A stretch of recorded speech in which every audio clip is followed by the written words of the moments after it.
안녕하세요. 은지양 선생님입니다. 저는 지금까지 EBS TV중학, 비상교육, 아이스크림 홈런, 교원 빨간펜, 단비교육 윙크, 개념 원리 인강 이렇게 수많은 온라인 사이트에서 수학을 가르쳐왔고요. 오프라인에서는 대치동에서 특목 입시 담당 수학을 가르쳐왔고 현재는 여의도에서 학원을 운영 중인 수학 선생님입니다. 오늘은 수학 선행학습을 제대로 하는 법에 대해서 알려드리도록 할 거예요. 제가 보통 운영하는 학원에서 레벨 테스트를 보면 9시간을 보거든요. 9시간을 본다 하면은 어떻게 9시간을 봐요? 이렇게 이야기를 해요. 근데 3시간씩 3번에 걸쳐서 9시간을 봅니다. 제가 이렇게 9시간 레벨 테스트를 보는 이유는 두 가지가 있어요. 예를 들어서 중학교 1학년 1학기를 30문제 1시간을 주고 풀게 시키잖아요. 그러면 100%의 확률로 얻어 걸리는 문제들이 나와요.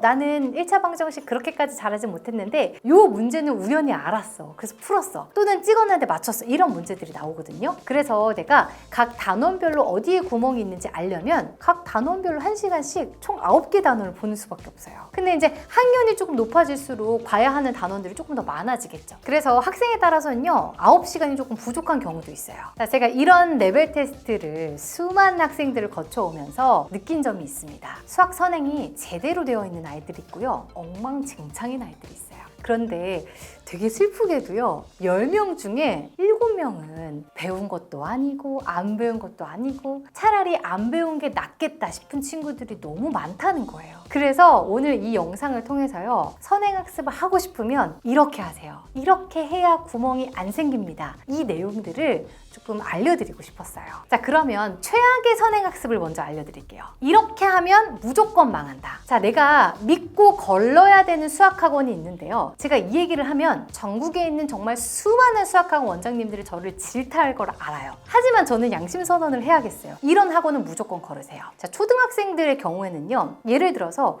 5학년 1학기, 4학년 1학기를 나가는데 문제집 못 풀어요? 라고 물어봤더니 디딤돌 기본 플러스 응용으로 한 바퀴 돌렸어요 라는 학원들이 있다. 내 아이가 그렇게 하고 있다. 믿고 걸으셔야 됩니다. 그럼 그 학원 끊어야 되나요? 뭐 그렇게까지는 아니지만 문제집을 조금 더 추가한다든가 원장님하고 조금 심도 깊은 상담이 조금 필요합니다. 자, 왜 그렇게 하면 안 되는지부터 알려드릴게요. 예를 들어 봅시다. 내가 분수의 덧셈뺄셈을 배우고 싶어요. 분수의 덧셈을 배울 건데요. 5분의 1 더하기 5분의 2는 5분의 3이야 라는 내용을 배우고 싶어요. 그러면 디딤돌 기본 플러스 응용이라는 교재가 나쁘다는 게 아니고요. 굉장히 좋은 교재인데요. 디딤돌 기응 수준의 교재에서는요. 그 문제들이요. 5분의 1 더하기 5분의 2는 5분의 3인 거 알았지? 분자끼리 더해, 분모는 내버려 두는 거야. 요 수준에서만 나와요. 아주 쉬운 문제들만 나옵니다.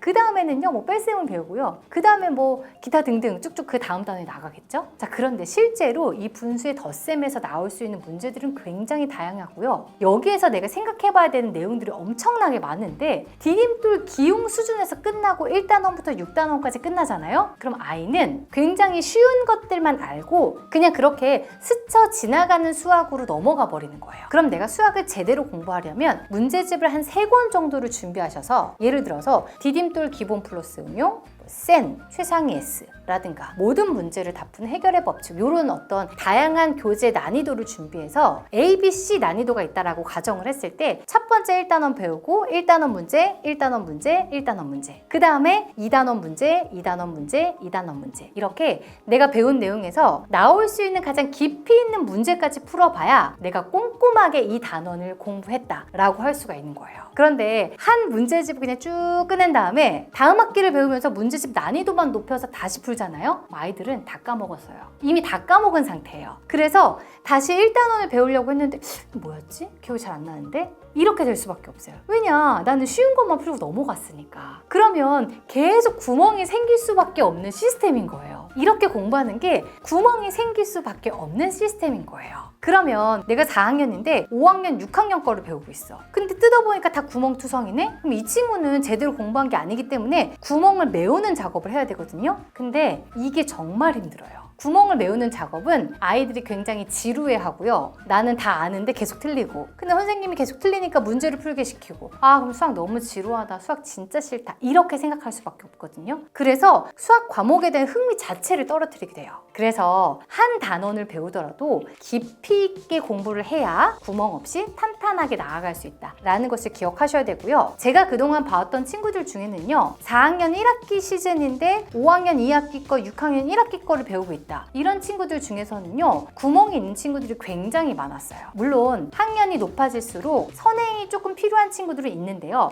4학년 정도밖에 안 됐다, 그러면 선행보다는 초등 심화에 조금 더 포커스를 맞춰서 공부를 시켜주시는 게 맞습니다. 초등학교 때는요, 선행을 많이 하는 건 좋지 않아요. 초등 수학이 너무너무 중요하기 때문에 초등학교 때는요, 심화 수학을 반드시 공부해야 되고요. 더 중요한 거는 풀이 과정을 꼼꼼하게 적는 연습이 필요해요. 초등학생들은 풀이 과정을 적어봐 라고 이야기하면 뭘 적어야 되는지 몰라 해요. 예를 들어서 영희와 철수가 사과 몇 개 먹어서 어쩌고저쩌고 문제가 나왔다 라고 했을 때 아이들이 문장을 쓰고 있거든요. 영희가 몇 개를 먹었는데 어쩌고 저쩌고 하였습니다, 이렇게 적는 경우가 많아요. 그래서 해답지를 토대로 풀이 과정을 깔끔하게 적어내려가는 연습을 반드시 초등학교 때는 시켜주셔야 되고요. 여기에다가 더 중요한 거는 심화 수학을 꼭 공부해야 된다는 것을 기억해 주시면 되겠습니다. 자, 그래서 우리 오늘 영상은 여기까지고요. 다음 시간에 더 유익한 영상으로 찾아오도록 할게요. 안녕!